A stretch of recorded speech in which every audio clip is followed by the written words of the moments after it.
This is the Action Movie Guys podcast, bringing you action movie reviews from across the decades, plus box office numbers and insight like never before. And now, your hosts of the Action Movie Guys podcast, Alex and Nate. What's up, everyone? Welcome to episode number 202 of the Action Movie Guys podcast. I'm your host, Nate. This is my co-host, Alex Figueroa. And on this episode, we're continuing. It's October. It's horror month. Everything's spooky. So we're doing some movies that have action and some kind of horror element, some creature, some monster, whatever the case may be. This week, from 1996, we got a little From Dusk Till Dawn, directed, of course, by Robert Rodriguez, one of my favorite directors. Screenplay by Quentin Tarantino, and story by Robert Kurtzman, who, if you guys know Walking Dead, a little bit of Walking Dead. He also did the makeup he was part of a makeup effects team. There's a lot to talk about with this movie. I'm excited to talk about it because, spoiler alert, I love this film. So we're going to be going over it in just a second. Alex, I know this is not a first time watch for you, but when was the most recent time you saw this? I'm gonna be honest with you. It's been a long time. It's been a long time. I have the Blu-ray, and then when I looked in the back of the Blu-ray, the audio said 2.0, and I was like, "Wow, did this come out when when first Blu-ray came out?" Because 5.1 was not around. You know what I mean? So I was like, "Holy hell!" So then I was like, "Let me look at the digital." The digital had mastered 5.1. So I said, I just buy digital was $10. So I was like, watched it in HD on Vudu, and it was loud. And I was using TV speakers. And my brother came in, he was like, bro, that scared me. When the gunshots go off in the gas station in the beginning, it was loud. Dude, and I just got my rear speakers for my Sonos, and I was like, holy crap. Like, I heard everything when bats were flying. Yeah.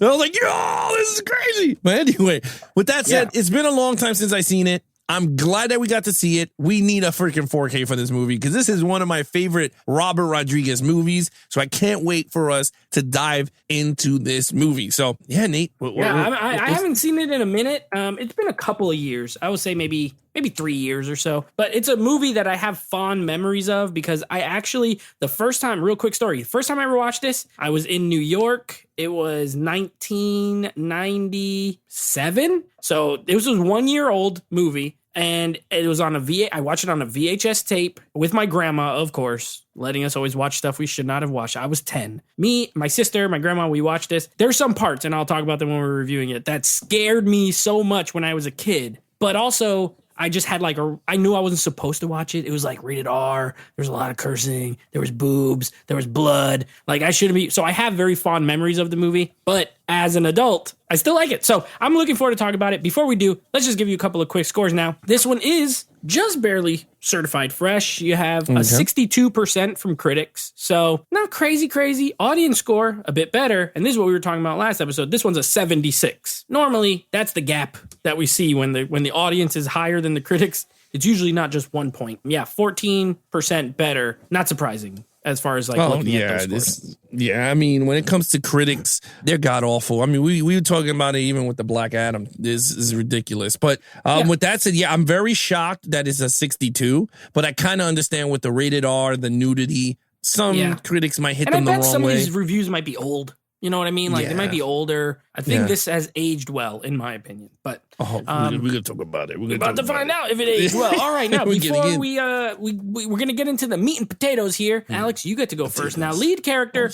There's two, but there's really one. George Clooney as Seth Gecko he's mostly the lead. You could say the co-lead for a little while is Quentin Tarantino as Richie. And then also Harvey Keitel, but Patricia we're just going to go with we'll go with Seth Gecko as the lead. Is her name Patricia Arquette, or am I getting confused with the other girl? Juliette Lewis. Okay, her and Patricia Arquette, I always got thrown off when they were young. They all look the same. Yeah, Juliette Lewis was great. She was in Natural Born Killers. She was in this. Yes, True Romance. Wasn't she? No, that's Patricia Arquette. You say you get them mixed up, and then you get them mixed up. You right put it in there. my point. Yeah, pretty much. All right, so we'll go with Seth Gecko though, as he's mostly the lead. Okay, so we're gonna go with my man George Clooney. Well, I'm gonna sprinkle some of everybody because everybody was so good in this movie. But let's talk about the brothers. I love me this version of George Clooney. I love this dude. This dude is so freaking good in this movie. Like, first of all, look, I gave it a 5. Let's just be off the bat. I gave him a 5. He's so freaking good. The cursing is like the right amount for this dude. Like the cursing is just way out of, but the way he delivers it, it's like so suave. It's so good. Like I was like, yo, my man, I'm falling in love with you right now watching you. Even in 96, my wife was like all over it. She was like, this dude is just gorgeous. I was like, oh my God, like relax. He was very handsome and tan. He was mad handsome. I mean, he still is now, but yeah. Very tan, though. But the way is like the character, he's a loving brother. He's a thief that doesn't kill people, but he does it if he has to. Like he has a code. My man Richie doesn't give a shit. My man is killing everybody. And I love the beginning. He was like, you try to you send him a code, right? You give him a code. He's like, what code? What are you talking about? He's like, I saw you say something to him, and he shot the dude. And he goes, why did you shoot him for? He goes, because he passed him a word. He goes, I saw him. He said it. He said the cop knew we were here. And that dynamic, the dynamic between Quentin Tarantino and George Clooney, it felt so natural. I mean, I'm going to be honest with you. This is another movie that he did also, but Quentin Tarantino is a pretty good actor. Like for a director. He's pretty good. I agree. Yeah. I don't mean like he's an Oscar award winner, but on the movies that fit his mannerisms and his charisma, he is really good on the camera. Like this movie is so him. Like, I was just like, yo, I was so into the movie between these two bickering and yelling. Even when he was stuck in the bathroom and he goes, oh my God, he's freaking out. He goes, they're going to know we're here. And he goes, shut up. He goes, we're going to know we're here. He bashed him in the face. Yeah. And then he starts talking louder and louder. And then just knocks him out. Yeah. And then he goes, what happened? He goes, I got knocked out. He goes, yeah. He goes, you fell like a sack of potatoes. He's like, I don't know why. You hit your nose. He said, you fell and you hit your nose. He hit your nose. He goes, my glasses. These are my only fucking pair. He goes, we'll get more glasses. He goes, come on. And his glasses all broken. Like that dynamic is cool. The other characters, I'll say it quick because I want you to go. But the other characters, they all gelled very well. And I think that's what made this movie very special. Even my man, Tom Savini as Sex Machine, he was so good in this movie. I loved him in this movie. He was really funny. And even the black dude, he was good too. With the cigar. Yeah. He is hilarious in this damn movie. But all of them served a purpose in the story that was very fun. And I thought it was very well. Robert Rodriguez, I got to tell you, he has to go back and film these type of movies. I don't know why he stopped doing this. I miss these quirky vampire movies, but we're going to talk about it more in other categories. But with that said, I gave it a 5. It was amazing. Perfect. Yeah, I think so. Yes, I think George Clooney is amazing. This was ER time, George Clooney. So you got to remember, like he's on a TV show, primetime, doctor show, for women and family. You know what I mean? Like it's not. And then this one, he's like F-bombs galore, like threatening people. You know what I mean? Tarantino's hilarious because he wrote the script and him and Robert Rodriguez, they've been friends for like years and years and years and years. And I can just see him being like, listen, Robert, I'll play this guy who's the brother of the most beautiful man on earth. And then you got Quentin Tarantino, who looks nothing like him, is ugly, and but it worked. It worked. And you know why I think he's smart as far as when he acts? Because he only acts in movies he writes, so he knows exactly what he's looking for. And he's a director. So I think you're right. When he's in his movies, he had the little role in Pulp Fiction, Reservoir Dogs. Planetera? Yeah, this. Planetera and Death Proof. He was the bartender. Yeah. Like he knows he doesn't give himself too much, but he gives himself just enough. And of course, he's a creep with his foot fetish. He got to have Selma Hayek's foot in his mouth. He was probably in heaven. He was probably in heaven. He's a creep. To George Clooney, the only downside, the only downside of him is like they're bad guys. So you're following bad guys the whole time. He's not a hero at all. He's an anti-hero. He's an anti-hero because at the end he does make a decision that was like the right thing to do, where he didn't take that girl with him. He's like, you go home, go somewhere else. You don't want to go here. I love Harvey Keitel in this movie. I love Harvey Keitel. I think he gives a great performance. He's a preacher who's no longer a preacher. His wife died and he's lost his faith, and it plays into the script a lot. And I think they did a good job, and he kind of gets it back, right before the end. And Juliette Lewis, I always like her, especially in the 90s. I think she was always really good. She always plays these quirky characters in these weird movies, but I think she was great. I agree he's mostly lead, but as a whole ensemble, a 5. I think everyone played their roles great. They're super watchable characters. You feel some way about everybody, whether you like them, hate them, love them, whatever. Everyone elicits a reaction, which I think is a great sign. So it's a 5 for me as well. Okay, villains. Now it's vampires. It's a bunch of them. There's not like a one. So we'll just go with the vampires in From Dusk Till Dawn. What did you think? A 5. Yes, a 5. I'm sorry. There was multiple, and this is the reason. I mean, yeah, they're vampires, but what I will say is that there were different type of vampires. So that's what made the movie for me fun, unique, is because there was not only the humans turning into vampires. There was like they look like they came out of hell, fresh from hell. One of them turned into Tom Savini turned into a rat. Yeah, he turned into a rat. Yeah. So like, and then you had the big black guy. He was like, his mouth is this big. Yeah. So like, for me, the makeup was great. Also, let's just get that straight up. I mean, you have one of the legendary makeup artists for horror in the movie. You know, he gave some tips and tricks while they got K&B, who was like top of the line horror makeup artist group. Yeah. So you had 2 in this film. But yeah, in terms of the villains, I mean, there's nothing more to say about them because honestly, yes, Salma Hayek did started the entire thing because she did turn first and she had that one of the most exotic entrances, known to man, I think in any movie.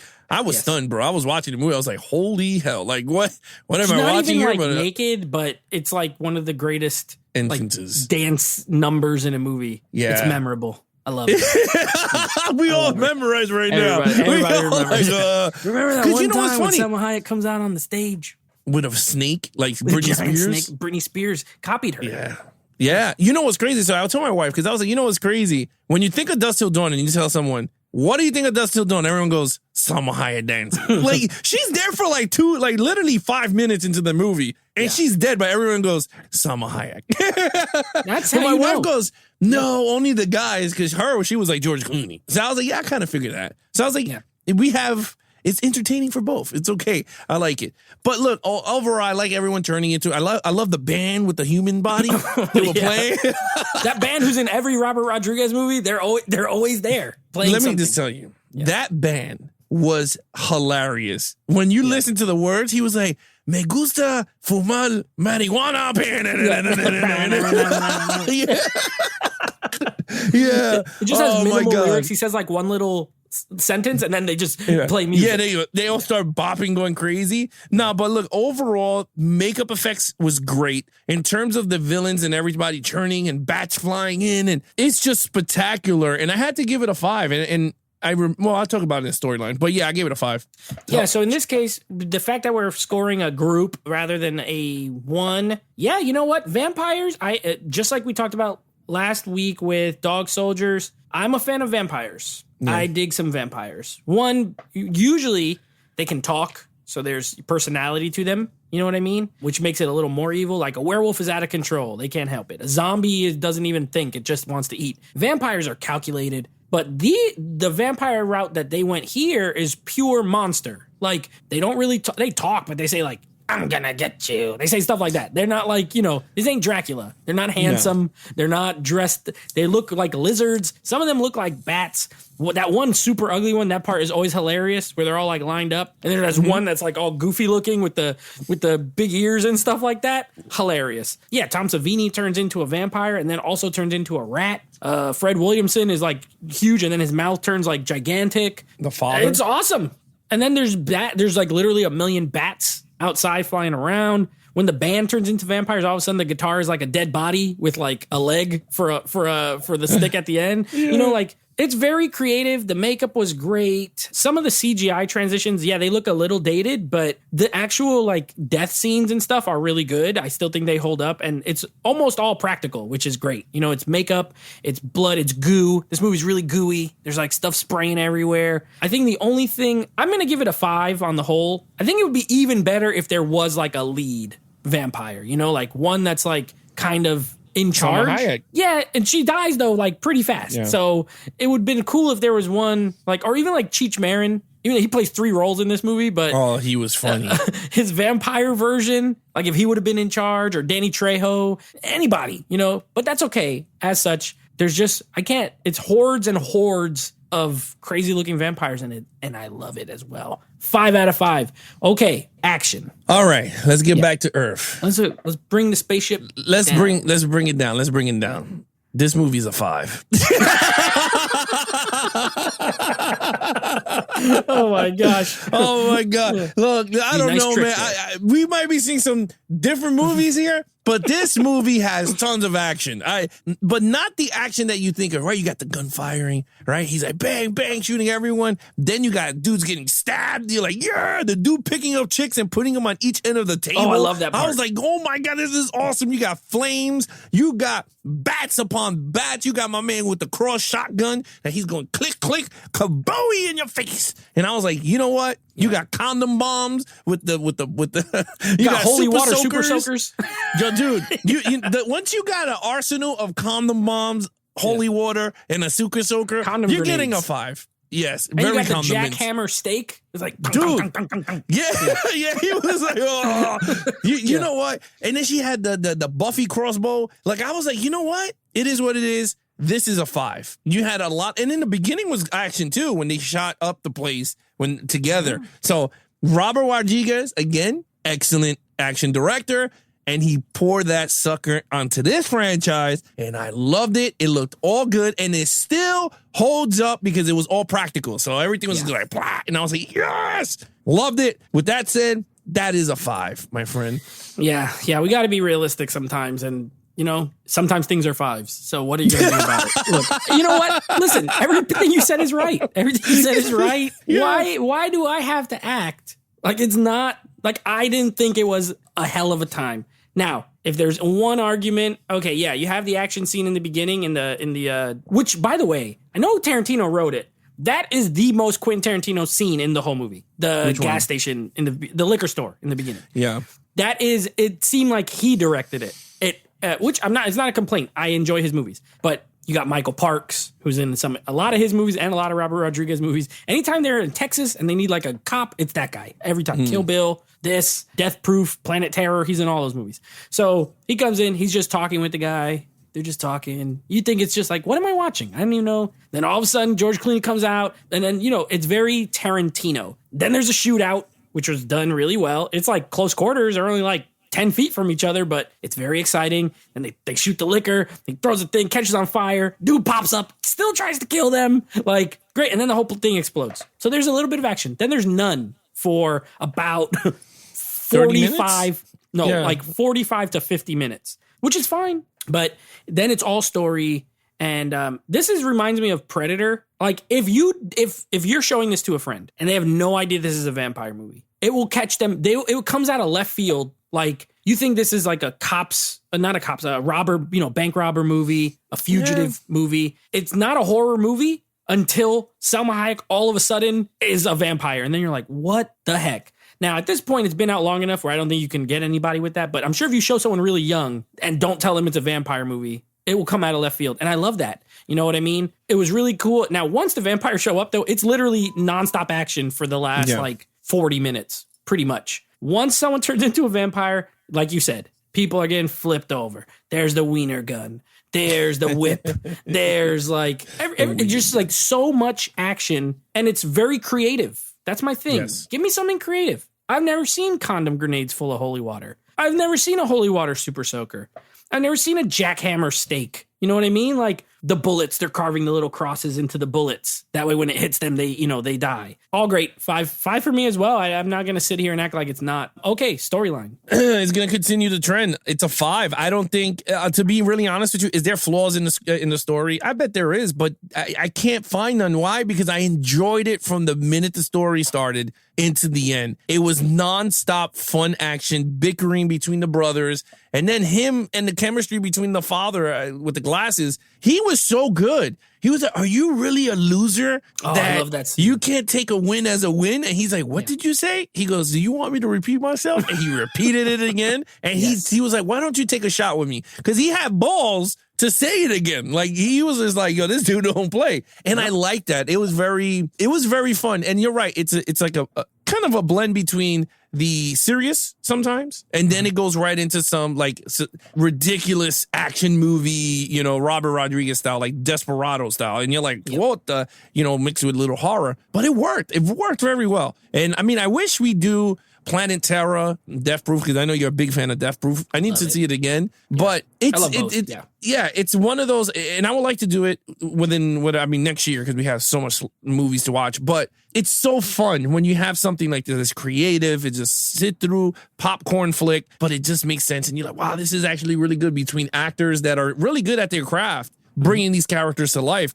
And another thing was that this movie was supposed to be Tales from the Crypt, from Dusk Till Dawn, and they were like, no, they lost the licensing, and then Dimension Films brought it, because I think it went up for auction or whatever, bidding, and they brought it out, and look, the rest is history. They ended up doing Bordello of Blood as their vampire movie instead, which is nowhere near this movie. No. Demon Knight, I will say Demon Knight is just like this and one. Demon Knight is one of the best like double feature horror kind of action movie nights you can have, honestly. Yeah, I totally agree. But what's funny though? If they would have slapped Tales from the Crypt across this board, Tales from the Crypt across the board, I could totally see it, because the ending with all those vampires walking, I was like, this is so Tales from the Crypt. Like, you could see it. And as they where it walking. zooms out and it's that temple. It's like, oh my God, it's actually like some crazy vampire temple that the bar I get is this on. picture of the Crypt Keeper coming like, good boys and ghouls, what did you think about the bar? And he had like a little puppet. And it had the morality element, right? Like, hey, these guys are fugitives, they're criminals. Hey, don't do that, because you might. How would he start it off? Like, if you because how the Crypt Keeper always starts the story. He'll be like, two brothers on the run and about to meet their doom at a bar. He'll make some pun about he'll be like, and then he goes, this is a story I will call From Dusk Till Dawn. That's you're probably close. It would be something like that, and it starts. It's like, and then you see the cop walking in. But look, other than that, I give it a 5. Yeah, that's a great fun fact. I was going to mention, if you didn't, it was supposed to be the Tales from the Crypt movie. Ended up not. Good. It's fine. If it was, it would have been great. It would have been great. And if it's not, it doesn't hurt it. Look, the first 50 minutes of this movie is a really solid Quentin Tarantino movie. And the second 50 minutes of this movie is a really great Robert Rodriguez movie, period. That's how I've always watched it. Everything before the vampires is very Tarantino-esque. A lot of dialogue, a lot of talking, but it's interesting dialogue. It's characters that you're intrigued in watching. They're off the rails. Some of them are not. There's a lot of dynamic there. And then it goes into really the Robert. Once they get to the titty twister, it is full Robert Rodriguez all the way the rest of the movie. So I love it. And of course, it has all his regulars. The cast in this movie is great, right? You have, by the way, the story, we're doing storyline. It's a 5. Yeah. It's 5. You got like, I'll save it for overall. Anyway, the storyline, let me stick with what it is. It's great. It's a mixture. It's a mixture of two movies. It's a fugitive on the run movie, crime, and it's a vampire horror monster movie.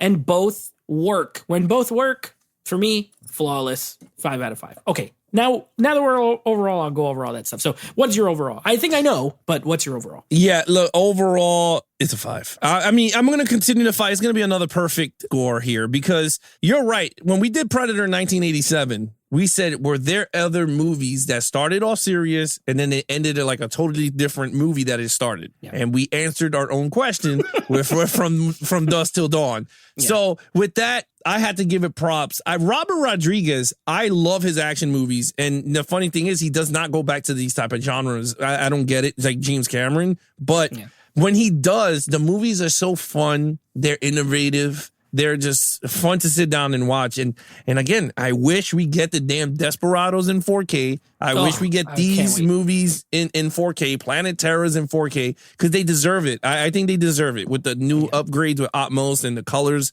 popping on the blood. I would love it. Even the machete kills. I will watch that. Even the all Faculty. Day. Like, can I get the Faculty on 4K? Like, that's a Robert Rodriguez movie, and I want it. Yeah, I'll be honest with you. I would want all his movies. And I like Machete. Oh, Machete's fun. Yeah. The 2 is wonky, but it's just so fun to sit down and watch. Mel Gibson, and that's pretty fun. I love Mel Gibson. Yeah, he's really good. Yeah. But one thing I would say before I pass it off the baton to you is the music in this movie is so good. Between this movie, Desperado, Once Upon a Time in Mexico. It's one of my top 3 Robert Rodriguez scores. Like, oh, dude, this movie's so good. Even Kara was going, she was just bopping her head. Yeah, she loved it. She was just bopping. So it was actually really fun to see her jump all over the place. But with that said, 5. Yeah, he always got that band in there. They were in Desperado too. They were in this. They've been in like a few of his movies. Look, I love Robert Rodriguez. We definitely got to add him to director spotlight because he is one of my favorite directors, just period. Yeah. There's very few movies of his that I don't like. Maybe Spy Kids and like, but they're not for me. But I guarantee, I know that kids that grew up with them love. My brother loves those movies. So he did everything, right? He did kid movies. He did adult movies. All his stuff is rated R or it's for kids. And then Alita Battle Angel. So yeah, it was good. And it was good. So, okay, overall, listen, the cast. I mean, you got George Clooney. You got Tarantino, right? Okay, cool. But then you got the regulars, the Tarantino and Rodriguez regulars. You got Michael Parks, shows up as the cop. Juliette Lewis, great. Harvey Keitel, an amazing actor. You got in one scene, they're both in one scene. You got Kelly Preston as a news reporter and John Saxon as I think he's like a lawyer or whatever. She's interviewing him, or he might be a DA or something. John Saxon, Fred Williamson, Tom Savini. And then at the table with Tom Savini, if you notice, he steals the beer from Robert Kurtzman. That's Robert Kurtzman that he takes the beer from. So you got the makeup effects guys in the movie. Danny Trejo. It's not a Robert Rodriguez movie if Danny Trejo doesn't show his face somewhere. I love him as the bartender in this. And then you got Salma Hayek, who was in a bunch of his early movies. It's just like Cheech Marin playing 3 roles. It's a who's who of people you've seen in both of these directors' movies. And I'm here for all of it. Look, I love this film. It has a special place for me nostalgia-wise. But when I rewatch it, I still love it, which is a good sign. I didn't just like it because I was a kid. I like it because I think it's a great movie. It's a ton of fun. It has a great cast. Really good acting for what is essentially a B movie. It has really great performances. Yeah, this is a B movie. It's a crazy drive-in monster movie splatterfest, and you got Harvey Keitel and George Clooney in it, who are like Oscar-nominated, actors. An amazing flick, a great time, a 5 out of 5 for me. I'm not gonna sit here. I don't give out too many perfects. I think there's only my 3rd that we've ever had. Yep. But this is a movie that I do really love, so I feel perfectly comfortable giving it the 5. I don't even need to ask you. We both gave it a 25 out of 25. So this is this goes up with this is weird, but it goes up with Terminator 2 and Predator as the only movies that both gave a perfect 25 to. Yeah. On paper, this doesn't belong with those movies, but you know what? Sometimes it just shakes out that way. I agree. Yeah, so yeah, it's a great film. It's a great film and it's a ton of fun. Okay, next week we got Magnum Force, the next in the Dirty Harry series. And then I think this is a first time watch for you too. We're wrapping up our horror themed action movies with a movie that I have not seen since the movie theater. It's called Priest. It is about a group of futuristic priests that fight vampires. Just to get your beak wet, we got, who's in this movie? Paul Bettany. He plays the priest. He's cool. Okay. Maggie Q is in this movie. You like Maggie Q? Oh, yeah. And your boy, Carl Urban. He's the bad guy. It's a 5. In this movie. It's already a 5. That's an overall 5 right there. That's a 5 right there. I don't remember if I think I liked it, but I have no idea. It's been a long time since I watched it. So I'm actually really looking forward to rewatching it. We're going to be doing a little bit of Legion. And I'm not Legion, Priest. Paul Bettany had the 2 spiritual weird movies. Gotcha. And they came out at the same time. Priest. Okay. So we're going to be doing some Priest next week. I'm looking forward to hearing your thoughts on it. Priest. Because this could go either, you could give this a 8 or a 23. Yeah, I don't know. Doom. This could be Doom or this could be this from Dusk Till Dawn. I don't know. Could be. Probably Doom, or maybe somewhere in the middle. Might be in the middle. It might be in the middle. Yeah, it could be tossed between the middle. So I'm looking forward to it. Yeah. I'm looking forward to it. I mean, I like when we watch movies that we never seen because it makes it fun when we were reviewing because we just start laughing at the stupid parts because we all start thinking the same thing when we watch them. So that's why it was kind of funny when we saw Dirty Harry because you already knew when he stabbed the dude what we were going to laugh at. Him yelling like a nutball. So anyway, with that said, guys, if you guys want to follow us on our social media accounts, please follow Nate over on Instagram at Netflix Reviews. Check out the podcast with him and his friends called Netflix Movie Reviews. Anything action movie, guys, head over to youtube.com/geeksandflicks for the video version. of the podcast, or head over to www.geeksandflicks.com. In our official website, you guys can have our t-shirts, Action Movie Guys t-shirts, Geeks and Flicks t-shirts. We got mugs, we got phone cases. But other than that, he is your host, Nate from Netflix Reviews. I'm his co-host, Alex Figueroa. Be awesome to each other and geek out.